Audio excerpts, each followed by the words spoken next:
देखिए, आप लोगों की कंटिन्यूसली डिमांड आ रही थी कि मुझे मॉडर्न हिस्ट्री पे, आधुनिक भारत के इतिहास पे और भी लेक्चर लेना चाहिए। तो उसी बात का ध्यान में रख के मैं एक इंपॉर्टेंट सीरीज आप लोगों के लिए चालू कर रहा हूं।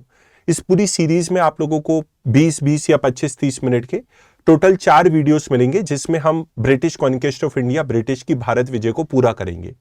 सबसे पहले समझते हैं कि आखिरकार इस पर्टिकुलर टॉपिक को नीड क्या पड़ गई मुझे इस पर्टिकुलर टॉपिक के ऊपर वीडियो बनाने की, British conquest of India, British की भारत विजय। तो देखो, इसका सिंपल सा कारण है कि मॉडर्न हिस्ट्री में ब्रिटिश ने जब भारत को जीता तो उनको बहुत सारे युद्ध लड़ना पड़े।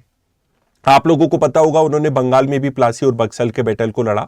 ठीक है, आप लोगों को पता होगा उन्होंने मैसूर के साथ भी टोटल 4 युद्ध लड़े थे।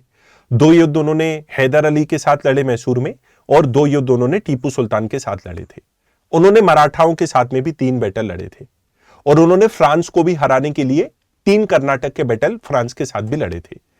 और इनमें मल्टीपल मित्रों ट्रीटी भी हुई। फॉर एग्जाम्पल, बक्सर के युद्ध के बाद इलाहाबाद की ट्रीटी होगी आपकी। ठीक है, पहले मैसूर वॉर के बाद भी ट्रीटी होगी, जिसका नाम है ट्रीटी ऑफ मद्रास। फिर एंग्लो मराठा वॉर के बाद ट्रीटी ऑफ सलबाई होगी। फिर सेकेंड एंग्लो मैसूर वॉर के बाद ट्रीटी ऑफ मैंगलोर होगी। फिर थर्ड एंग्लो मैसूर वॉर के बाद ट्रीटी ऑफ श्रीरंगपट्टनम होगी। अगर आप कर्नाटक के युद्ध जो फ्रांस के साथ हुए थे, तो उनमें भी 3 बैटल हुए थे, 3 ट्रीटी हुई थी। पहली हुई थी पौंडीचेरी की, पहली हुई थी एक्सला शेपेल की, दूसरी हुई थी पौंडीचेरी की, और थर्ड जो ट्रीटी हुई थी वो हुई थी ट्रीटी ऑफ पेरिस। तो मेरे कहने का मतलब यह है कि अभी मैं इन पूरी ट्रीटीज को आप लोगों को मेमोराइज करवा दूंगा, और किन किन के बीच में ये बैटल्स लड़े गए थे वो भी आपको पता होगा। लेकिन the point I am trying to make is the need for the lecture is, ये लेक्चर हमको लेने की इसलिए जरूरत पड़ रही है क्योंकि मित्रों, इतने सारे वॉर और इतनी सारी ट्रीटी हुई तो ये हाईली कंफ्यूजिंग होती है। अब बच्चे से कभी सडनली पूछ लिया जाए टेस्ट सीरीज में कि पौंडीचेरी की ट्रीटी किस किस के बीच में हुई थी, तो वो कंफ्यूज हो जाएगा कि वो फ्रांस और ब्रिटिश के बीच में हुई थी, या मैसूर के बीच में, या मराठा के बीच में। फिर उसको याद भी आ गया कि यार, ये ट्रीटी जो हुई थी पौंडीचेरी की, ये तो ब्रिटेन और फ्रांस के बीच में हुई थी। तो वो कंफ्यूज हो जाएगा कि कब हुई थी, फर्स्ट कर्नाटक के बैटल में, सेकंड में, थर्ड में, या वॉन्डीवॉश के बैटल के बाद हुई थी। तो ये पूरा कंफ्यूजिंग पार्ट है। और क्या होता है कि कभी इसके बारे में यदि यूपीएससी ने क्वेश्चन पूछ लिया तो फिर आपके चांसेस बढ़ जाते हैं कि आप रॉन्ग ऑप्शन को पिक कर सकते हो। फॉर एग्जाम्पल, जैसे मान लीजिए इस तरह के जब भी क्वेश्चन आते हैं बैटल से रिलेटेड, तो वहां पे चांसेस इंक्रीज हो जाते हैं कि आप किसी गलत ऑप्शन को टिक कर सकते हो। जैसे आप इस क्वेश्चन को देखो, यहां पे बैटल ऑफ वॉन्डीवॉश के बारे में पूछा गया है, ट्रीटी ऑफ पेरिस के बारे में पूछा गया है।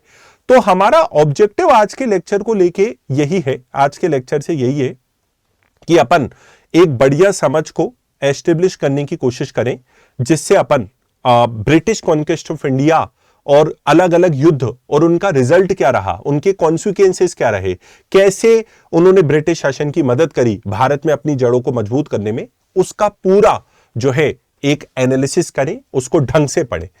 इस लेक्चर का बेस्ट यूटिलाइजेशन कैसे करना है 30 सेकंड में समझा देता हूं। आगे बढ़ने से पहले पूरी वीडियो को देखो, हैंडआउट को डाउनलोड कर लेना, इसको लिंक डिस्क्रिप्शन में है। एमसीक्यूज को सॉल्व करने की कोशिश करना पीडीएफ में से, टाइमलाइंस बनाने की कोशिश करो ताकि आपको चीजें याद हो पाए। अब टाइमलाइंस बनाना कैसे है वो मैं आपको लेक्चर के एंड में पहले पूरा समझा देता हूं, फिर उसके बाद मैं आपको बताऊंगा कि टाइमलाइन से कैसे आप चीजों को याद रखो। आप में से काफी सारे बच्चे कंप्लेंट करते हैं कि मॉडर्न हिस्ट्री में याद नहीं हो रहा है, डेट क्या है, घटना क्या है, किस किस के बीच में क्या हुआ। तो वो मैं कोशिश करूंगा कि टाइमलाइंस के कॉन्सेप्ट से आपको मैं समझा सकूं। टोटल मित्रों, इस पर्टिकुलर सीरीज में हम 4 वीडियोस को करेंगे। सबसे पहले ब्रिटिश ने बंगाल को जीता, तो बंगाल की विजय को देखेंगे। बंगाल में भी 2 बैटल लड़े उन्होंने, प्लासी और बक्सर, उनको दोनों देखेंगे। और फिर जो भी संधि हुई उनको देखेंगे। एक वीडियो में अलग से लाऊंगा ब्रिटेन और फ्रांस के बीच में जो कर्नाटक के 3 युद्ध हुए। एक वीडियो में लाऊंगा मैसूर के साथ जो ब्रिटिश के 4 युद्ध हुए। एक वीडियो लाऊंगा जो मराठा के साथ ब्रिटिश के 3 युद्ध हुए। अगर आप लोगों की डिमांड आएगी तो एक ब्रिटिश और सिखों के बीच में होने वाले युद्ध, या ब्रिटिश और अफगानिस्तान या चाइना में जो उन्होंने युद्ध लड़े, उनको भी अपन डिस्कस कर लेंगे। This will depend upon the response in चारों वीडियोस पे जो मुझे मिलता है। मैं 1 to 1 बैक टू बैक ये वीडियोस लाता रहूंगा। सेपरेट सारे अपन बात करेंगे, बंगाल की अलग से, कर्नाटक बैटल की अलग से, मैसूर की अलग से, मराठा की अलग से, ताकि आप थोड़ा सा कंफ्यूज ना हो। तो मैं इनकी सेपरेट वीडियोस आप लोगों के लिए लाने वाला हूं। तो अब अपन शुरू करते हैं बंगाल को कैसे ब्रिटिश ने जीता प्लासी और बक्सर के माध्यम से। उसके पहले मैं बता देता हूं कि अनअकैडमी पे 50% डिस्काउंट ऑफर चल रहा है। यदि आप इंडिया के टॉप एजुकेटर्स के साथ यूपीएससी 2025, 26, 27, 24 के लिए प्रिपेयर करना चाहते हो तो आप अनअकैडमी के साथ जुड़ जाओ। जब आप अनअकैडमी के साथ जुड़ते हो तो आपको लाइव क्लासेस का एक्सेस मिलता है बाय टॉप एजुकेटर। आपको interactive power points, notes, MCQs, CSAT सब कुछ मिल जाता है। और अगर आप 50% डिस्काउंट को, अप टू 50% डिस्काउंट को लेना चाहते हो तो आप अनुज यूपीएससी कोड को यूज कर सकते हो। This will help you avail a 50% का discount. Let us move to the topic which is British ने भारत को कनकर कैसे किया, उस पर अपन आगे बढ़ते हैं। उससे पहले आप लोग बंगाल पे आगे बढ़े उससे पहले थोड़ा सा 18th सेंचुरी में मित्रों क्या पॉलिटिकल सिनेरियो था, क्या राजनीतिक परिदृश्य था, इसको अपन को समझने की कोशिश करना है। What was the political scenario in the 18th century? भारत में क्या चल रहा था? भारत में ऑब्वियसली ब्रिटिश भारत को जीत रहे थे, ठीक है। बंगाल को जीतेंगे, मराठाओं से जीतेंगे, मैसूर से जीतेंगे, फ्रांस को हराएंगे, जो उनका यूरोपियन कंपटीशन था। लेकिन भारत में ब्रिटिश जीत क्यों पाए? 18वीं शताब्दी के भारत में 18th सेंचुरी इंडिया में चल क्या रहा था? तो सबसे पहली घटना मित्रों जो 18th सेंचुरी इंडिया में हुई वो था मुगलों का पतन। आप लोगों को पता होगा 1707 में औरंगजेब की डेथ हो चुकी थी। तो मैं नेक्स्ट स्लाइड पे आपको दिखाने की कोशिश भी करता हूं। यहां पे आप देख सकते हो कि 1707 was the year when the decline of the Mughal empire started with the death of Aurangzeb. हालांकि कुछ हिस्टोरियंस इसमें यह ओपिनियन भी रखते हैं कि औरंगजेब के जीवित रहते हुए ही मुगल्स का पतन चालू हो गया था। औरंगजेब के मरने के बाद वो प्रोसेस फास्ट हो गई और भी ज्यादा। जो मुगल साम्राज्य के पतन की प्रक्रिया थी वो और भी ज्यादा जल्दी होने लगी थी, मतलब ताश के पत्तों की तरह ढहने लगा था। हालांकि कमजोर तो वो औरंगजेब के समय से ही होने लगा था। क्या थे मुगल साम्राज्य के पतन के कारण 18वीं शताब्दी में? मैं एक बार आपको रीडिंग लगवा देता हूं। औरंगजेब की नीतियां मित्रों कारण थी। औरंगजेब की राजपूत पॉलिसी बात कर लो, धार्मिक नीति बात कर लो, सिखों के साथ औरंगजेब के मनमुटाव चलते थे उनकी बात कर लो, तो औरंगजेब की काफी सारी नीतियां एक तरीके से मुगल साम्राज्य के जो पिलर्स थे उनको हिला देगी। राजपूत मुगल साम्राज्य का एक बहुत मजबूत स्तंभ था और औरंगजेब ने राजपूत को ही हटा दिया। तो औरंगजेब की जो पॉलिसी थी वो भी रिस्पॉन्सिबल थी मुगल्स के डिक्लाइन की। औरंगजेब के कमजोर उत्तराधिकारी भी थे रिस्पॉन्सिबल। औरंगजेब के बाद इतना कोई बड़ा राजा आया ही नहीं, मजबूत राजा आया ही नहीं जो मुगल साम्राज्य को बांध के रखता। तो औरंगजेब की नीतियां, वीक सक्सेसर, मराठा का इन्वेजन, अफगानिस्तान से नादिर शाह का, अहमद शाह अब्दाली का इन्वेजन और भी दूसरे बहुत सारे कारण हैं जो कहीं ना कहीं मित्रों डिक्लाइन ऑफ मुगल्स प्रोसेस को फास्ट करेंगे, मुगलों की पतन की प्रक्रिया को फास्ट करेंगे। But the important point that we should focus on, हमारे लिए जो काम का मुद्दा है वो ये है कि 1707 में अगर मुगलों का पतन हो गया तो देखो आप एक चीज देखो कि ब्रिटिश की chances are increasing to conquer India, क्योंकि जो मुगल साम्राज्य था उसका पतन हो गया है। जब मुगल साम्राज्य अपने पीक पॉइंट पे होता, मजबूत होता, तब वो अगर लड़ते तो ब्रिटिश शायद उस समय कमजोर थे। लेकिन औरंगजेब की डेथ के बाद उन्हें विशालकाय मुगल साम्राज्य से नहीं लड़ना था कि बड़े मुगल साम्राज्य से लड़ाई लड़ना है, नहीं, उनको एक एक करके भारत की छोटी छोटी शक्तियों से लड़ना था।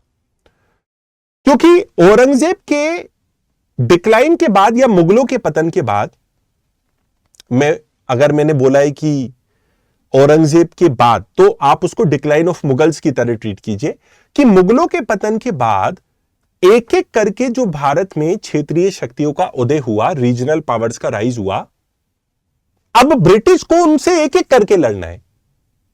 उनको पूरे भारत साम्राज्य से नहीं लड़ना है, उनको एक एक करके छोटे छोटे हिस्सों से लड़ना है। फॉर एग्जाम्पल, मुगलों के पतन के बाद अगर आप भारत की स्थिति को समझना चाहते हैं तो वो कुछ इस तरीके से थी। भारत में 3 तरह के राज्य आए, एक थे सक्सीसर स्टेट, एक थे इंडिपेंडेंट, एक थे वॉरियर स्टेट। तो सक्सीसर स्टेट्स में ऐसे स्टेट्स आते थे जो मुगल साम्राज्य के डिसइंटीग्रेशन या विखंडन के बाद भी उनसे किसी ना किसी प्रकार के रिलेशनशिप को कंटिन्यू करते रहे उत्तराधिकारी राज्य, जिसमें अवध, बंगाल और हैदराबाद थे। दूसरे थे इंडिपेंडेंट स्टेट, जैसे कि मैसूर, केरला और राजपूत। और कुछ ऐसे राज्य थे जो कि लड़ाकू राज्य थे, जैसे कि मराठा, सिख और जाट राज्य। आप समझने की कोशिश करो कि the advantage that the British have in the 18th century, British के पास जो 18वीं शताब्दी के भारत में एक जो एडवांटेज है, एक जो अवसर है, वो ये है कि उनको समूचे भारतीय साम्राज्य से लड़ाई नहीं लड़नी है, जो कि शायद अगर उनको लड़ना पड़ती तो उनके लिए मुश्किल होता। समूचे भारतीय साम्राज्य से लड़ाई न लड़ते हुए उनको एक एक करके भारत की रीजनल पावर से, क्षेत्रीय शक्तियों से युद्ध लड़ना है। आप लोगों ने वो कहानी सुनी होगी कि अगर मैं आपको बोलूं एक लकड़ी तोड़ो तो तोड़ लोगे, मैं आपसे बोलूं दोनों इकट्ठी 2 लकड़ी तोड़ने की कोशिश करो, तोड़ लोगे। मैं कहूं आपसे 500 लकड़ी का एक ग्रुप बना देता हूं, 50 लकड़ी का ग्रुप बना देता हूं, सबको इकट्ठा तोड़ने की कोशिश करो, नहीं तोड़ पाओगे।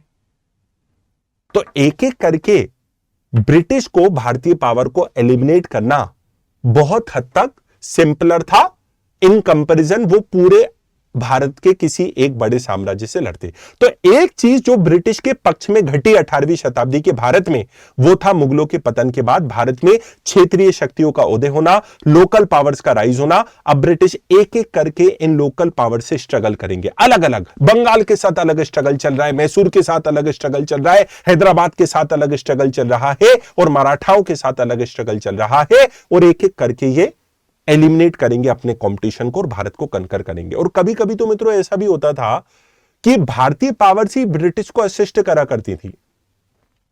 ऐसी भी घटनाएं घटी, जैसे 3rd एंग्लो मैसूर वॉर की बात कर लो और 4th एंग्लो मैसूर वॉर की बात कर लो। टीपू सुल्तान के साथ युद्ध चल रहा था ब्रिटिश का, तो उस तीसरे और चौथे मैसूर के युद्ध में जो ब्रिटिश और टीपू सुल्तान के बीच में चल रहा था, उसमें Maratha and Hyderabad assisted the British.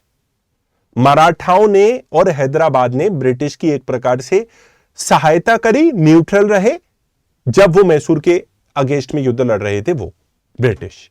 तो कहने का मतलब यह है कि थोड़ा आप लोगों को एक फ्रेगमेंटेड पॉलिटी नजर आ रही है 18वीं शताब्दी में, विखंडित राज्यतंत्र नजर आ रहा है आपको 18वीं शताब्दी में, जिसके चलते ब्रिटिश के पास अपॉर्चुनिटी थी एक एक करके एलिमिनेट करने की। उनके 3 मेजर कंपटीशन थे मित्रों, जैसा कि मैंने आपको बताया, एक बंगाल था, एक मैसूर था और एक मराठा था, और एक फ्रांस था। तो आज हम पर्टिकुलरली बात करेंगे ब्रिटिश कॉन्क्विस्ट ऑफ बंगाल की। ब्रिटिश भारत में 1607 में एंट्री लिए थे, किसी किसी पुस्तक में 1606 लिखा रहता है, किसी में 1608, 1607 हम अपने उसके लिए मान सकते हैं, 1607 अपन अपनी सुविधा के लिए मान सकते हैं। तो 1607 वॉज द ईयर जब ब्रिटिश ने भारत में एंट्री ली, और ब्रिटिश ने भारत में एंट्री ली उसके कुछ समय बाद ही उनको समझ में आ गया था कि बंगाल बहुत इंपॉर्टेंट है। कुछ लोग सोचते हैं कि ब्रिटिश का बंगाल पर कब्जा 1757 से चालू हुआ, बैटल ऑफ प्लासी से। भाई साहब, ब्रिटिश बंगाल में 1757 के प्लासी को युद्ध को लड़ते उससे पहले बहुत समय से बंगाल में मौजूद थे। 1632 में ओडिशा पहुंच गए, 1651 में हुगली में पहली फैक्ट्री खोल ली, 1690 में जॉब चार्नोक ने सुल्तानती कैलिकट गोविंदपुर के राइट ले लिए जमींदारी, और कलकत्ता की सिटी को 1696 में फाउंड कर दिया, पिछले लेक्चर में बताया था। 1700 में फोर्ट विलियम्स बना दिया बंगाल में, फिर औरंगजेब की डेथ के बाद बंगाल पर और कंट्रोल हो गया उनका। तो ब्रिटिश भले ही 1757 में युद्ध लड़ रहे थे, प्लासी का युद्ध सिराजुद्दौला के खिलाफ, 1 मिनट में जिसके ऊपर आने वाला हूं, लेकिन ब्रिटिश की मौजूदगी बंगाल में 1757 से लगभग 100 साल पहले से थी सर। 1651 में तो वो हुगली में बंगाल में अपनी पहली फैक्ट्री ईस्ट में खोल चुके थे।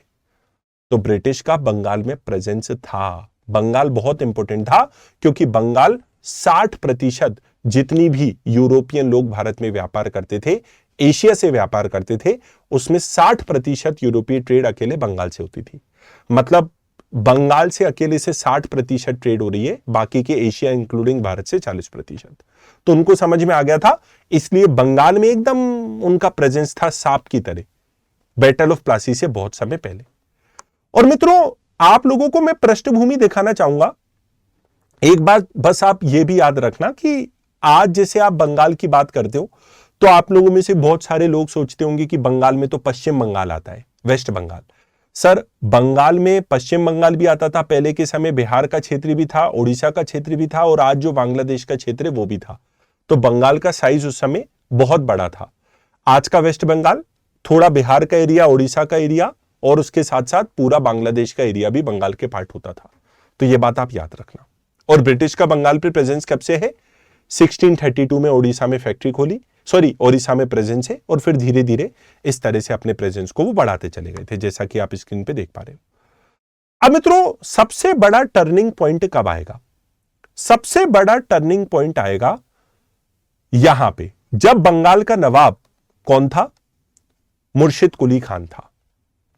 अब देखो, आप प्लासी के बैटल की तरफ चल रहे हो और इस समय जब बंगाल का नवाब मुर्शिद कुली खान था, इस समय जो मुगल बादशाह था, उस मुगल बादशाह का नाम था फर्रुख शियर। फर्रुख शियर था। जैसे कि मैंने आप लोगों को बताया, हम कौन से टाइम की बात कर रहे हैं? 1717 की। जैसे कि मैंने आपको बताया कि 1707 के औरंगजेब की मृत्यु के बाद मुगलों का पतन होना चालू हो गया और उसके बाद वीक सक्सेसर्स आए मुगल्स के, कमजोर उत्तराधिकारी आए। तो कहीं ना कहीं फर्रुख शियर भी उतना मजबूत तो नहीं था जैसे जितने उसके प्रेडेसेसर्स थे, शाहजहां, जहांगीर, अकबर या औरंगजेब। अब औरंगजेब की कई मुद्दे पे आप आलोचना कर सकते हो, मतलब कुछ मुद्दों को लेके जो एक कट्टरता वाला एलिमेंट था उसको लेके आलोचना होती भी है। कितनी सही कितनी गलत उस पर्टिकुलर डिस्कशन में मैं अपनी आपको जाने से रोकूंगा, लेकिन मिलिट्री स्ट्रेंथ तो उसकी थी। फर्रुख शियर उतना स्ट्रांग नहीं था, वीक सक्सेसर। 1707 के बाद मुगल बादशाह वीक सक्सेसर आए। तो फर्रुख शियर ने क्या करा? ब्रिटिशर्स को एक दस्तक पास ग्रांट कर दिया था। यह दस्तक पास क्या है? यह दस्तक पास एक इस प्रकार का पास था बंगाल में कि अगर ब्रिटिश के पास दस्तक पास है तो ये टैक्स फ्री ट्रेड कर सकते थे। ये क्या कर सकते थे? बिना करके व्यापार कर सकते थे। और इस समय ब्रिटिश जो थे वो ट्रेडर्स थे। प्लासी के युद्ध के बाद ही वो भारत में वो बनेंगे, रूलर्स बनेंगे। अभी तक ब्रिटिश भारत में ट्रेडर्स हैं, व्यापारी हैं। तो ब्रिटिश भारत में व्यापार कर रहे हैं, ठीक है। व्यापार के साथ साथ उनको जो भी व्यापार वो करते हैं उन पे टैक्स भी देना पड़ेगा, ब्रिटिश को कर भी देना पड़ेगा। तो इन्होंने वीक फर्रुख शियर जो मुगल बादशाह हुआ करता था उससे इन्होंने दस्तक पास ऐठ लिए, कुछ 3000 रुपए देके, और यह बोल दिया कि आप हमें टैक्स फ्री ट्रेड करने दो। अच्छा देखो, ब्रिटिश कितने चालाक है, उन्होंने कहा कि अगर हमको बंगाल के क्षेत्र का भी टैक्स फ्री ट्रेड करने का अधिकार मिल गया तो हमारी 60% यूरोपीय व्यापार तो बंगाल से ही होता है, रेस्ट ऑफ द इंडिया और एशिया से 40% होता है। तो हमारी तो बेटे मौज हो जाएगी, उछटके लग जाएगी हमारी। तो ब्रिटिश ने एक ऐसे एरिया के टैक्स फ्री ट्रेड करने के अधिकार, बिना करके व्यापार करने के अधिकार ले लिए, जो उनके लिए सबसे ज्यादा महत्वपूर्ण था। और फर्रुख शियर को रियलाइज नहीं हो रहा है कि इसने कितनी बड़ी गलती कर दी। और मित्रों, ब्रिटिश ने क्या करा कि दस्तक पास को ना केवल लिया फर्रुख शियर से, टैक्स फ्री अधिकार लिया व्यापार करने का, बल्कि इसका मिसयूज करना चालू कर दिया। इन्होंने बहुत सारे, पुर्तगालियों के आने के बाद भारत में प्रिंटिंग प्रेस आ चुकी थी, तो बहुत सारे इन्होंने फर्जी दस्तक पास प्रिंट करवा के बेचना चालू कर दिए। अब जब बेचेंगे तो जिस दूसरे व्यापारी के पास दस्तक पास है उसको भी टैक्स नहीं देना है नवाब को। तो इससे तो बंगाल के नवाब को बहुत ज्यादा रेवेन्यू लॉस होने लगा था, बहुत ज्यादा उसको टैक्स का नुकसान होने लगा था। तो बाद में इसी बात पे बहुत गुस्सा खाएगा सिराजुद्दौला, जो बंगाल का 1757 के समय, प्लासी के युद्ध के समय बंगाल का नवाब था। वो बहुत गुस्सा इस पे खाएगा कि ब्रिटिश लगातार दस्तक मिसयूज करते जा रहे हैं, जिससे मुझे इनकम कम हो रही है, रेवेन्यू मेरे पास कम आ रहे हैं, क्योंकि दस्तक पास तो उसको टैक्स फ्री ट्रेड करने की परमिशन दे रहा है, ब्रिटिश इसको छाप छाप के लोगों को बेच रहे हैं, मेरी तो इनकम ही एकदम कम हो चुकी है। तो इसी बात पे गुस्सा खा के आगे सिराजुद्दौला ब्रिटिश के खिलाफ प्लासी का युद्ध लड़ेगा। लेकिन एक नजर मित्रों मुझे आप लोगों को एक बार डलवानी थी कि कौन कौन से राजा थे। तो सबसे पहले मुर्शिद कुली खान, बंगाल का एक तरीके से औरंगजेब की डेथ के बाद में आप लोगों को देखने को मिलेगा। जस्ट ए सेकेंड, हाँ, तो औरंगजेब की डेथ के बाद में मुर्शिद कुली खान बंगाल का नवाब बनेगा। उसके बाद आप देखोगे अगला इंपॉर्टेंट नवाब अलीवर्दी खान बनेगा, और अलीवर्दी खान की 1756 में डेथ होगी। और उसके बाद अलीवर्दी खान के बाद उनका जो नाती था, ग्रैंडसन था सिराजुद्दौला, ही will become the nawab of Bengal. और सिराजुद्दौला के समय में ही प्लासी का युद्ध लड़ा गया था, जिससे ब्रिटिश की भारत विजय में एक बहुत इंपॉर्टेंट चैप्टर अध्याय जुड़ेगा, बंगाल की विजय। तो ये सिराजुद्दौला के समय बैटल होगा, और जिस समय मुर्शिद कुली खान बंगाल का नवाब था और जिस समय फर्रुखशियर मुगल बादशाह था, उस समय ब्रिटिश जो थे वो दस्तक पास ले लेंगे टैक्स फ्री ट्रेड करने की। ओके, आप लोग देख भी सकते हो मित्रों, in 1717 company obtained the significant privilege, tax free import export Bengal का कर सकते थे, फ्री मूवमेंट कर सकते थे गुड़ का। ठीक है, अब ये दस्तक पास का मिसयूज करते हैं ब्रिटिशर्स, और इन्हीं दस्तक पास के मिसयूज के चलते आप लोग देखोगे कि बंगाल के नवाब जो थे, मुर्शिद कुली खान से लेके अली वर्दी खान और अली वर्दी खान से लेके सिराजुद्दौला, इस चीज से कहीं ना कहीं खुश नहीं थे। और फिर अल्टीमेटली सिराजुद्दौला के समय 1757 में इस दस्तक पास के मिसयूज से, जिससे राज्य को इनकम का लॉस हो रहा था, एक बहुत बड़ा ये कारण बनेगा प्लासी के युद्ध का, बहुत बड़ा कारण बनेगा प्लासी के युद्ध का। ओके, तो अब थोड़ा प्लासी के युद्ध की पृष्ठभूमि को समझना चालू करते हैं। तो मित्रों, दो मेजर कारण थे बेसिकली प्लासी के युद्ध के पीछे के, मैं आपको बताता हूं। पहला मेजर कारण तो मैंने आप लोगों को बताया, दस्तक पास का मिसयूज था, जिससे राज्य को नुकसान हो रहा था। दूसरा मेजर कारण क्या था, आप लोग समझने की कोशिश कीजिएगा। ठीक है, मैं थोड़ा जूम इन कर लेता हूं, मैं थोड़ा सा जूम इन कर लेता हूं ताकि बेटर आपको दिख पाए। दूसरा कारण मित्रों, आप समझने की कोशिश कीजिए। अगर आप ध्यान से देखेंगे इस पर्टिकुलर मैप को, तो ये पूरे बंगाल के एरिया में आप लोगों को देखने को मिलेगा कि ब्रिटिश सबसे बड़ा प्रेजेंस तो इसमें सिराजुद्दौला का है, वो तो बंगाल का नवाब है। लेकिन सिराजुद्दौला के बाद अगर किसी का बंगाल पे सबसे ज्यादा कंट्रोल था तो वो ब्रिटिश का था, है ना। वो तो अपनी पहले से भूमिका बना के बैठे हैं। 1632 में उड़ीसा में फैक्ट्री खोल ली, है ना, उस तरीके से। फिर फैक्ट्री नहीं खोली थी, प्रेजेंस था। फिर 1651 में हुगली में फैक्ट्री खोली, वो मैं आपको पीछे भी दिखा चुका हूं और आप पिछले लेक्चर को भी पढ़ लेना। तो सबसे बड़ा तो बंगाल में सिराजुद्दौला बंगाल का नवाब है, उसके बाद है ब्रिटिश। और तीसरा एक इंपॉर्टेंट बात आप देखो मित्रों कि चंदर नगर करके एक क्षेत्र बंगाल में हुआ करता था, और उस चंदर नगर में फ्रांस का प्रेजेंस था। यह ब्रिटिश के लिए सबसे बड़ी चिंता की बात थी। स्पेशली इसी समय मित्रों 1756 में, इसी समय 1756 में जब प्लासी के युद्ध का बैटल का बैकग्राउंड सेट हो रहा था, तब 1756 में ब्रिटेन और फ्रांस के बीच में अमेरिका में 7 ईयर वॉर, सप्तवर्षीय युद्ध चालू हो चुका था। और इसी समय ब्रिटेन और फ्रांस के बीच में भारत में तीसरा कर्नाटक का बैटल चालू हो चुका है। तो दो बैटल लड़े जा रहे हैं। इंडिया में कर्नाटक का वॉर लड़ा जा रहा है, थर्ड 1756 से चालू हुआ, और अमेरिका में उनके बीच में 7 ईयर वॉर लड़ा जा रहा है। अब ब्रिटिश को क्या डर लग रहा है कि यार हम लोग कर्नाटका में प्रेजेंट है दोनों, तो फ्रांस और हमारे बीच में यहां भी लड़ाई हुई। हम लोग अमेरिका में प्रेजेंट है, तो हमारे बीच में अमेरिका में भी लड़ाई चल रही है। हम लोग यूरोप में भी प्रेजेंट है, तो वहां भी तनातनी चल रही है। क्योंकि हम लोग बंगाल में भी प्रेजेंट है, हमारी भी फोर्ट विलियम्स यहां पे टेरिटरी है, और फ्रांस की भी चंदननगर करके टेरिटरी है। तो क्योंकि हम लोगों का प्रेजेंस जहां भी है वहां पे हम लड़ रहे हैं।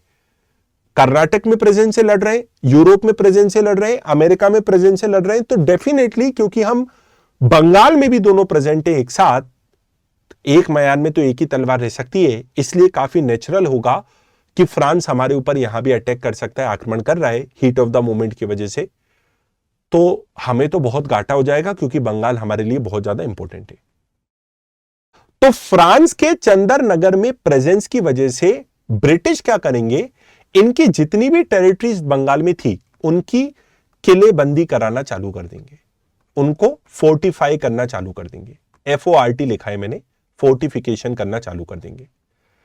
तो British will start fortification of all the territories they had in Bengal, और इन्होंने वहां पे अपनी सेना भी तैनात कर दी, आर्मी भी तैनात कर दी।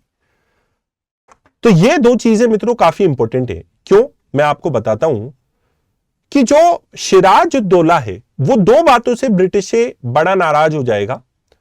वो दो बातें कौन सी हैं कि एक तो ब्रिटिश दस्तक पास का मिसयूज कर रहे हैं, ठीक है, दस्तक पास का मिसयूज कर रहे हैं जो उन्हें मिला था फर्रुखशियर से मुर्शिद कुली खान के समय। दूसरी बात, इन्होंने भाई साहब अपने आप को रूलर समझना चालू कर दिया है बंगाल का। इन्होंने अपनी आर्मी को तैनात कर दिया है और इन्होंने किलेबंदी चालू कर दी है। तो ये तो मेरे लिए एक थ्रेट बन रहे हैं, ये तो खुद अपने आप को रूलर मानने लगे और मुझे डिस्कार्ड कर रहे हैं। आप लोगों तक मेरी बात पहुंच रही है? तो सिराजुद्दौला को इस बात की बड़ी नाराजगी हो गई कि एक तो ब्रिटिश दस्तक पास का मिसयूज कर रहे हैं और दूसरा ब्रिटिश क्या कर रहे हैं, आर्मी और फोर्टिफिकेशन चालू कर रहे हैं। अब भले उसका कारण फ्रांस से ब्रिटिश को जो डर लग रहा है वो है कि चंदननगर में फ्रांस मौजूद है और हमें पटक देंगे, ठीक है, भले उसका कारण फ्रांस है, लेकिन जिस क्षेत्र में आप अपने किलों को बना रहे हो, आर्मी को रख रहे हो, वो क्षेत्र तो सिराजुद्दौला का है ना, बंगाल का नवाब का। तो उसको तो लगेगा अपनी संप्रभुता पे एक ठेस पहुंचेगी, उसको अपनी सोवेरेनिटी पे एक अटैक लगेगा उसको। तो अब सिराजुद्दौला ने चेतावनी दी कि दस्तक पास के मिसयूज को बंद करो और तुम अपनी आर्मी और फोर्टिफिकेशन को बंद करो, नहीं तो मेरे एग्रेशन के लिए तैयार रहना। और जब ब्रिटिश के मना करने के बावजूद भी, जब सिराजुद्दौला के मना करने के बावजूद भी ये लोग जारी रखेंगे अपनी किलेबंदी को, अपनी आर्मी मिशन को, और उसकी बात को नहीं सुनेंगे, तो फिर बैटल ऑफ प्लासी की भूमिका बनेगी। हालांकि मित्रों, बैटल ऑफ प्लासी से पहले भी कुछ इंपॉर्टेंट घटनाएं हुई थी जिसके बारे में मैं आप लोगों को थोड़ा सा बताना चाहूंगा। तो आप लोग मित्रों देख सकते हो, the point that I am trying to make is कि अगर आप ठीक से समझने का प्रयास करेंगे, if you try to understand, 1757 से पहले जो आर्मामेशन और फोर्टिफिकेशन ब्रिटिश ने चालू किया, और उसके साथ साथ जो वो एक तरीके से दस्तक पास का मिसयूज कर रहे थे, वो एक प्रकार के बैकग्राउंड को सेट करेगा। अब इसमें मित्रों ऐसा भी हो रहा था, थोड़ा सा मैं आप लोगों को समझाने की कोशिश करता हूं, लेट मी एक्सप्लेन यू। ऐसा भी हो रहा था इस पर्टिकुलर टाइम ड्यूरेशन के बीच में कि 1756 में ये सारी चीजें चालू हुई, और फिर ब्रिटेन और सिराजुद्दौला के बीच में एक युद्ध भी लड़ा गया था जो कि अर्ली 1757 में हुआ था। ये बैटल प्लासी का बैटल नहीं है, प्लासी का बैटल तो 23 जून 1757 को होगा, ठीक है। इसके पहले भी ब्रिटेन और सिराजुद्दौला के बीच में एक युद्ध लड़ा गया था, और उसमें हुई थी एक संधि जिसको कहा जाता है ट्रीटी ऑफ अलीनगर, जिसमें ब्रिटिश ने माफी मांग ली थी कि भाई साहब गलती हो गई, अब ऐसी गलती नहीं करेंगे, बंद कर देंगे अपनी किलेबंदी को करना, हमने मान लिया है आपका ही क्षेत्र है बंगाल, हम जो भी कर रहे थे अब स्टॉप कर देंगे, माफ कर दो, ये वो बोल देते ब्रिटिशर्स, ठीक है, और ट्रीटी ऑफ अलीनगर पे साइन कर लेते। लेकिन honestly speaking, treaty of Alinagar के पीछे का ऑब्जेक्टिव अगर मैं आप लोगों को बताऊं तो वो टाइम बाय करना था। टाइम बाय करना था, इसका मतलब क्या है? ब्रिटिश को पता था कि हम भारत में बहुत कम है, सिराजुद्दौला की सेना से नहीं जीत पाएंगे, लेकिन हमें युद्ध लड़ना भी है सिराजुद्दौला से। युद्ध क्यों लड़ना है? सिराजुद्दौला से हमें युद्ध को इसलिए लड़ना है क्योंकि अगर युद्ध नहीं लड़ेंगे तो बंगाल में हमारा कंट्रोल नहीं हो पाएगा, 60% ट्रेड पे हमारा कंट्रोल नहीं हो पाएगा, क्योंकि सिराजुद्दौला तो हर चीज की मना कर देता है। तो हमें युद्ध लड़के इसको एलिमिनेट करना पड़ेगा, बंगाल की कमान अपने हाथ में लेना पड़ेगी। लेकिन युद्ध लड़ना है, कमान लेनी है, लेकिन लड़े कैसे? सिराजुद्दौला की सेना का साइज इतना बड़ा है। तो ब्रिटिश ने ट्रीटी ऑफ अलीनगर पे इसलिए साइन किया था ताकि उनको प्रिपरेशन का टाइम मिल जाए, और अलीनगर की ट्रीटी जो फरवरी 1757 में हुई थी, उससे लेके जून 1757 में सिराजुद्दौला से जितने भी नाराज वर्ग थे ब्रिटिश अपनी टीम में उनको मिला लेंगे। जैसे कि घसीटी बेगम सिराजुद्दौला की मौसी हुआ करती थी। अब मौसी सोच रही थी कि मेरे पिताजी के बाद मेरे बेटे को गद्दी मिलनी थी, ये सिराजुद्दौला को क्यों मिल गई? तो वो उसके बेटे को बनाना चाहती है, घसीटी बेगम, नवाब बंगाल का। मीर जाफर जो सिराजुद्दौला का सेनापति था, उसको ब्रिटिश ने लालच दे दिया कि हम क्या करेंगे, आपको नवाब बना देंगे बंगाल का अगर आप सिराजुद्दौला को एलिमिनेट करने में हमारी मदद करते हो। तो उसको चढ़ा दिया कि यार आप तो यार बराबरी के दर्जा रखते हो, हमारी तरह ब्रिटिश की तरह ऊंचे आदमी हो, बड़े आदमी हो, कहां तुम सिराजुद्दौला के बातों में लगे हो यार, तुम सेनापति थोड़ी, तुम तो नवाब की योग्यता रखते हो। ऐसे उसको चढ़ा दिया मीर जाफर को। और इस तरीके से रिच बैंकर्स भी होते थे बंगाल के, उनको भी भड़का के ब्रिटिश ने एक अपना गठबंधन तैयार किया, जिसमें सिराजुद्दौला के खिलाफ घसीटी बेगम, उनको अपनी टीम में ब्रिटिश ने मिला लिया गठबंधन में, मीर जाफर की सेना और मीर जाफर को मिला लिया, और बंगाल के रिच बैंकर्स को मिला लिया। दरअसल मित्रों 23 जून 1757 को जो युद्ध लड़ा गया था वो बेसिकली युद्ध नहीं था, वो एक मैच फिक्सिंग थी।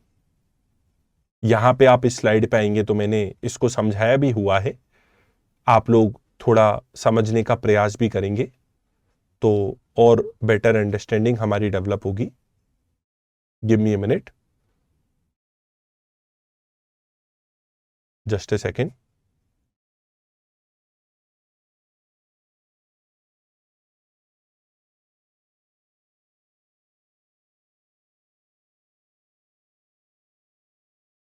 चलो मैं आपको ऐसे ही समझा देता हूं कि कहीं ना कहीं जो बैटल ऑफ प्लासी हुआ था, जो प्लासी का युद्ध हुआ था, ठीक है, जो बैटल ऑफ प्लासी हुआ था 23 जून 1757 को,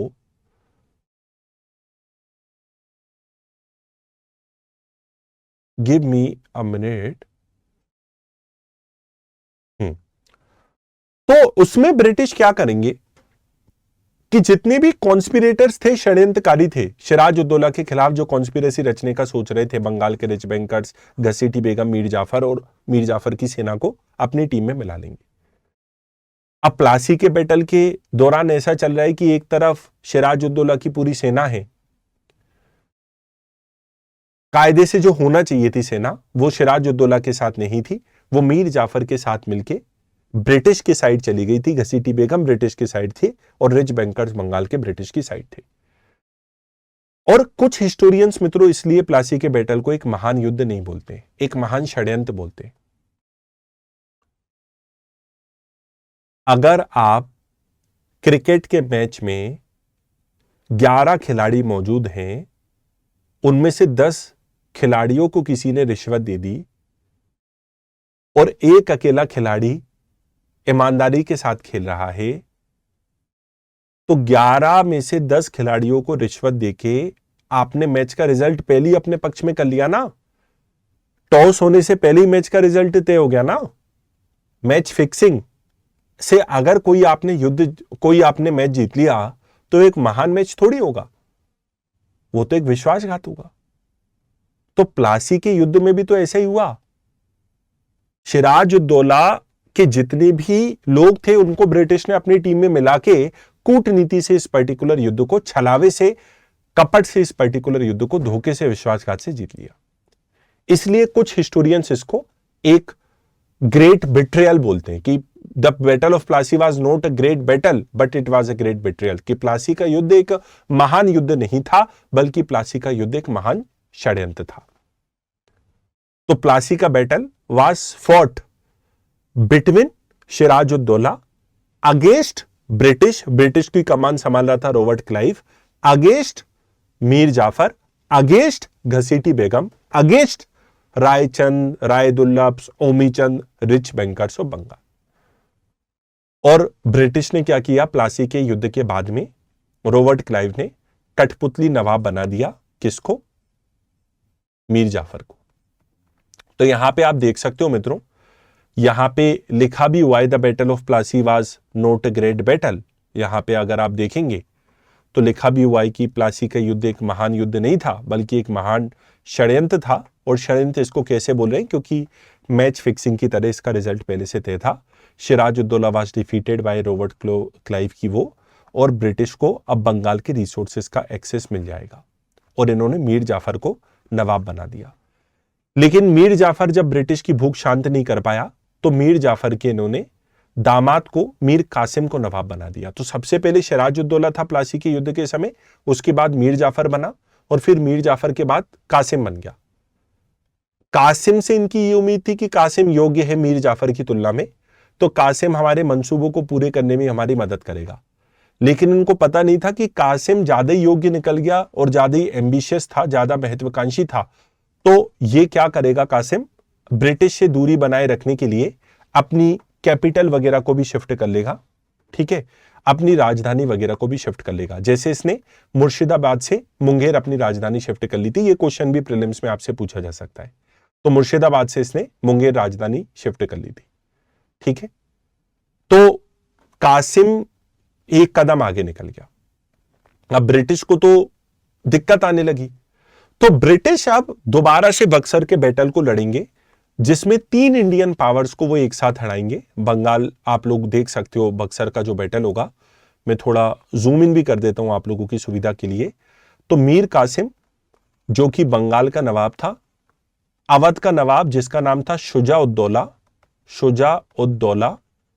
और शाह आलम सेकंड जो कि मुगल बादशाह था, इनके खिलाफ ब्रिटिश जो है बक्सर का युद्ध लड़ेंगे 1764 में।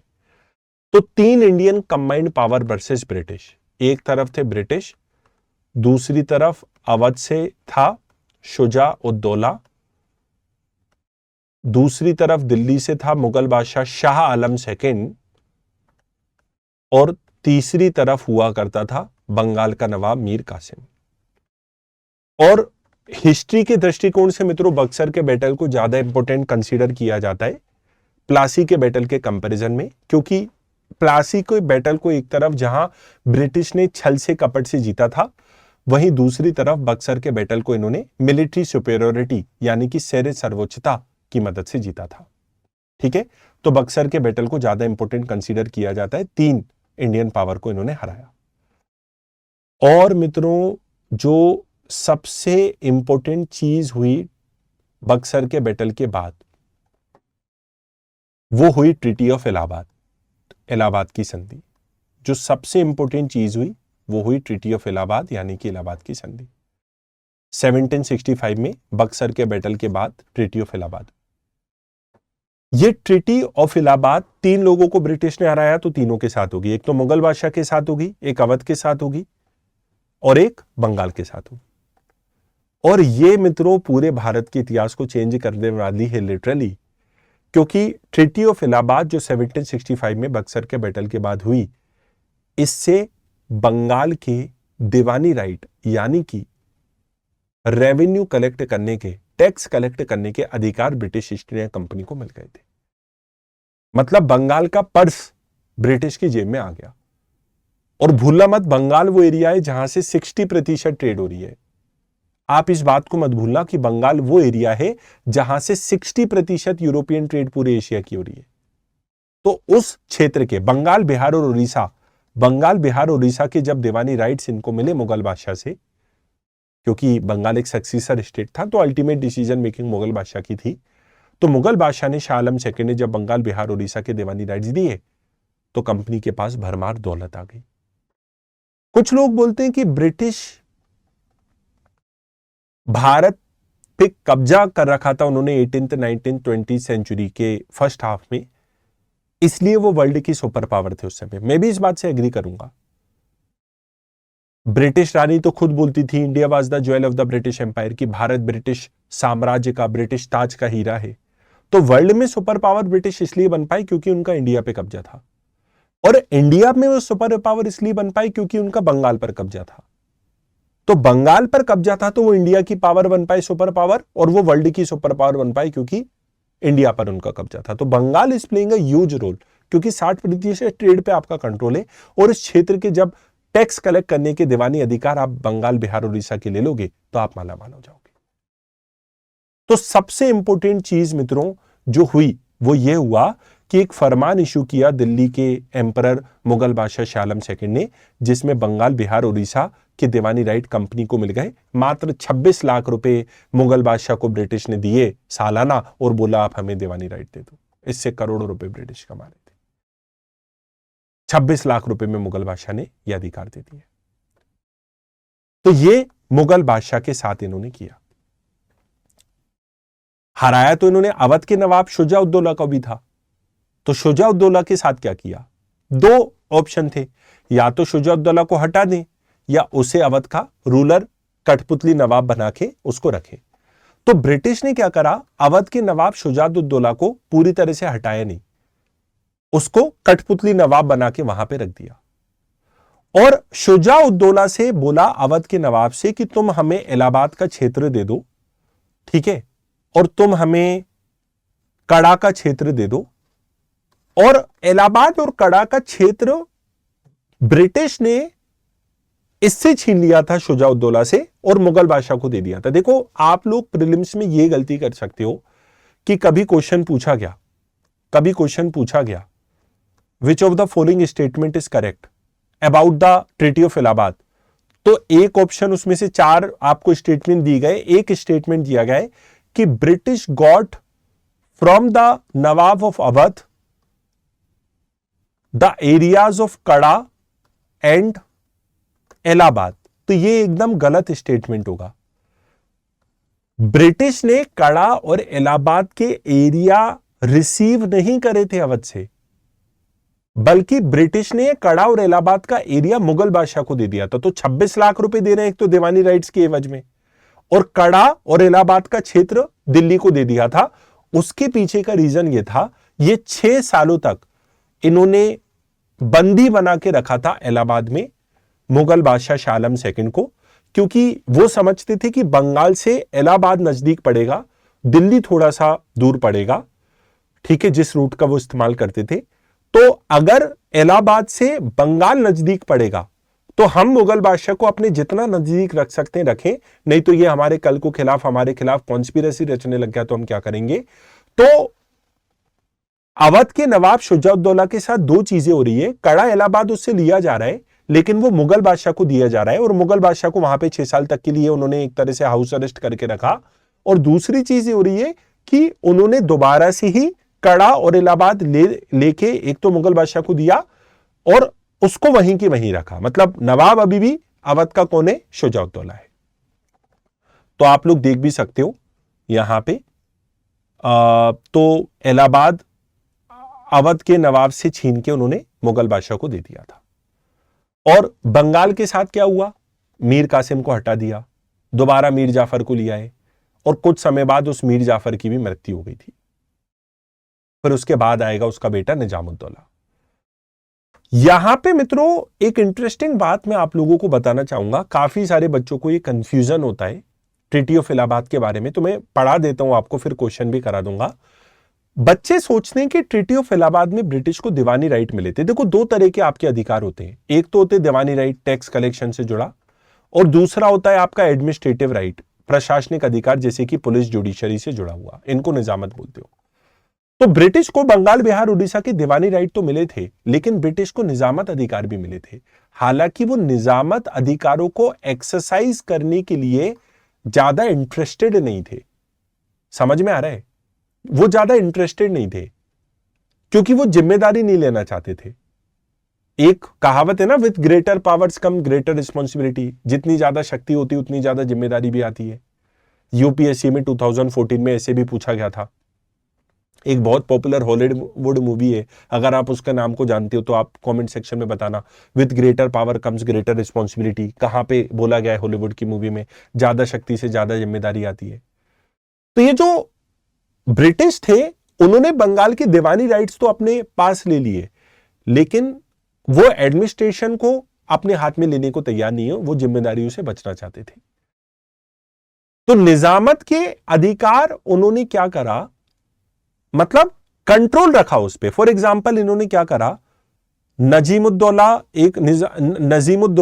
जो मीर जाफर का बेटा था वो नवाब बना, और इन्होंने क्या करा, एक डिप्टी सूबेदार को अपॉइंट करने की इन्होंने अधिकार ले लिया कि ब्रिटिश की परमिशन के बिना बंगाल का डिप्टी सूबेदार ना तो हटाया जा सकता है ना अपॉइंट किया जा सकता है, और निजामत के फंक्शंस को ये उसके थ्रू एक्सरसाइज कर रहे थे। तो देखो जिम्मेदारी को लेने से बच भी गए, निजामत के राइट की जिम्मेदारी तो ली नहीं इन्होंने, लेकिन इनका कंट्रोल निजामत राइट पे जरूर है। और बच्चे यही गलती करते हैं, इनका कंट्रोल निजामत राइट पे है लेकिन इन्होंने अपने हाथ में लिए नहीं। अब जैसे मित्रों आप इस क्वेश्चन को करोगे तो आपको पूरी बात समझ में आएगी। What point I am trying to make, which of the following statement is correct about the treaty of Allahabad, जो दीवानी और निजामत राइट की बात है उसके सापेक्ष में। The treaty of Allahabad granted the British east India company Deewani right allowing them to collect revenue while Nizamat right was retained by the Mughal emperor. Mughal emperor को निजामी राइट थे और ब्रिटिश ईस्ट इंडिया कंपनी को रेवेन्यू कलेक्ट का अधिकार था, इतनी बात तो सही है, लेकिन निजामत राइट थोड़ी, वो भी तो ब्रिटिश के कंट्रोल में थे ना, पहला स्टेटमेंट गलत है। The treaty of Allahabad granted the British company both diwani और निजामत राइट, तो ब्रिटिश को ट्रीटी ऑफ इलाहाबाद से दोनों दीवानी और निजामत अधिकार मिल गए। Given them control over revenue collection and overall administration, तो उनका कंट्रोल रेवेन्यू कलेक्शन पे भी था और प्रशासन पे भी था। अब सेकंड वाला देखेंगे अपन सही होगा कि नहीं, पहले दूसरे स्टेटमेंट को देखने। The treaty of Allahabad granted diwani right to the Indian ruler, Indian ruler को थोड़ी मिला था, वो तो ब्रिटिश को मिला था, सी वाला गलत है। The treaty of Allahabad did not address diwani और निजामत राइट, ये तो गलत है, दीवानी और निजामत राइट की बात हुई थी, तो बी वाला स्टेटमेंट आपका सही हो जाएगा। एक और बात पढ़ो, ट्रीटी ऑफ इलाहाबाद जो थे ब्रिटिश ईस्ट इंडिया कंपनी को दीवानी और निजामत राइट दोनों मिल गए थे, हालांकि उन्होंने रेवेन्यू कलेक्शन खुद से किया, ओवरऑल एडमिनिस्ट्रेशन या निजामत राइट पे उन्होंने नियंत्रण रखा, अपने हाथ में डायरेक्टली लिए नहीं थे। और इसलिए मित्रों बंगाल में बहुत मैसिव, मतलब जब भी ऐसा होगा कि divorce of power with responsibility होगा तो बहुत मिसमैनेजमेंट आएगा। इसी को आप लोग मित्रों डुअल गवर्नेंस भी बोलते हो, ये डुअल गवर्नेंस का मॉडल भी कहा जाता है इसको। डुअल गवर्नेंस का मॉडल मतलब आपने दो अलग अलग पैरेलल सरकार बना दी, एक है ब्रिटिश सरकार जो रेवेन्यू कलेक्ट कर रही है, ठीक है, जिसके पास पावर है, और एक है नवाब जो कि कठपुतली है जिसके ऊपर रिस्पॉन्सिबिलिटी है। तो पावर किसी और के हाथ में, रिस्पॉन्सिबिलिटी किसी और के हाथ में। ये डुअल गवर्नमेंट कभी भी ऐसी चल नहीं पाती है जिसमें आप शक्ति और जिम्मेदारी का पृथक्करण कर दो। भाई जिसके हाथ में शक्ति उसके हाथ में पृथक्करण, उसके हाथ में जिम्मेदारी होना चाहिए। अब आईएएस ऑफिसर बन गए अगर आप, तो आप बोलो कि मैं तो पावर लूंगा लेकिन जिम्मेदारी से भागूंगा, तो कैसे काम चलेगा? दोनों चीजें पैरेलल चलेंगी ना, लेकिन दो पैरेलल गवर्नमेंट क्रिएट हो गई है और शक्ति और जिम्मेदारी में पृथक्करण हो गया। इसकी वजह से बहुत प्रॉब्लम आई, बंगाल में मिस गवर्नेंट आई, फिर ब्रिटिश को इसको एंड करना पड़ा 1773 का रेगुलेटिंग एक्ट लाके। मैं कोशिश करूंगा कि एक जितने भी एक्ट है उनसे रिलेटेड एक सेपरेट वीडियो आपके लिए लिया। अब मित्रों इस लेक्चर को एंड करने से पहले, ब्रिटिश कॉन्क्वेस्ट ऑफ बंगाल को कंक्लूड करने से पहले मैं आप लोगों को थोड़ा बताना चाहूंगा कि आप लोग अगर इस प्रकार की चीजों को याद रखना चाहते हो तो थोड़ा टाइमलाइन बना के आप लोग याद कर सकते हो। फॉर एग्जांपल जैसे कि 1707, ठीक है, तो यहां अपना पॉइंट आ जाएगा, यहां अपना पॉइंट आ सकता है 1707 से रिलेटेड कि डेथ ऑफ औरंगजेब हुई, ठीक है। फिर अपन ने लिखा death of Aurangzeb and decline of Mughal. फिर अपन लिख सकते हैं कि 1717 में British received Dastak pass from फर्रुखशियर, तो फर्रुखशियर से इनको दस्तक पास मिल गए थे। फिर अपन लिख सकते हैं 1756, तो आप लिख सकते हो बंगाल का नवाब बना सिराज। फिर आप लिख सकते हो कि 1756 में ब्रिटिश ने बंगाल में किलेबंदी फोर्ट बनवाना चालू किए और इसके साथ उन्होंने बंगाल में किले बनवाना चालू किए और क्या किया, उन्होंने आर्मी रखी, सिराज बिकेम एंग्री, और फिर इस तरह से, मतलब टाइमलाइन के थ्रू आप चीजों को थोड़ा सा याद करने की कोशिश करोगे, इस तरह से बनाओगे तो बेटर होगा। और ट्रीटी ऑफ इलाहाबाद भी अपन ने पढ़ी जिससे ब्रिटिश को निजामत और वो राइट मिले थे। हालांकि ब्रिटिश ने दीवानी पूरी तरह से लिए, निजामत भी उनके पास थे, लेकिन निजामत को उन्होंने एक चाल साजी से अपने ऊपर जिम्मेदारी नहीं ली, लेकिन कंट्रोल रखा डिप्टी गवर्नमेंट को चुनने का, डिसमिसल करने का अधिकार को लेके। अब मित्रों इसी तरीके से जैसे मैंने आपको ब्रिटिश कॉन्क्वेस्ट ऑफ बंगाल समझाया, प्लासी बक्सर का युद्ध, treaty of Allahabad, dual governance का मॉडल, उसी तरह से मैं फ्रांस, मैसूर और मराठाओं को भी कवर कराऊंगा, ठीक है। आज की हमारी वीडियो थोड़ी सी बड़ी हो गई, आप लोग बताना कि मुझे अपनी पेस और अपनी समझाने की डेप्थ इतनी रखना चाहिए या जल्दी जल्दी मुझे समझाना चाहिए, आप लोग फीडबैक दीजिएगा। खैर आज के लिए तो इतना ही मित्रों, अगले इस लेक्चर में आप लोगों को कर्नाटिक वर्ड से डील करवाएंगे और ये पूरी नॉलेज बंगाल वाली आपके वहां भी काम आएगी। अनअकैडमी पे आप लोग अगर सब्सक्रिप्शन लेना चाहते हो तो आप 50% डिस्काउंट अप टू के साथ प्लान कर दो और मेरा कोड जो है वो अनुज यूपीएससी है। तो please use this code whenever you are planning to subscribe to plus. Do let me know आप लोगों का फीडबैक जो है, आप लोगों को मजा आ रहा है क्या, इस तरह के सेशंस में फायदा हो रहा है क्या, वो आप फीडबैक भी बताना। जल्द मिलेंगे, धन्यवाद, जय हिंद।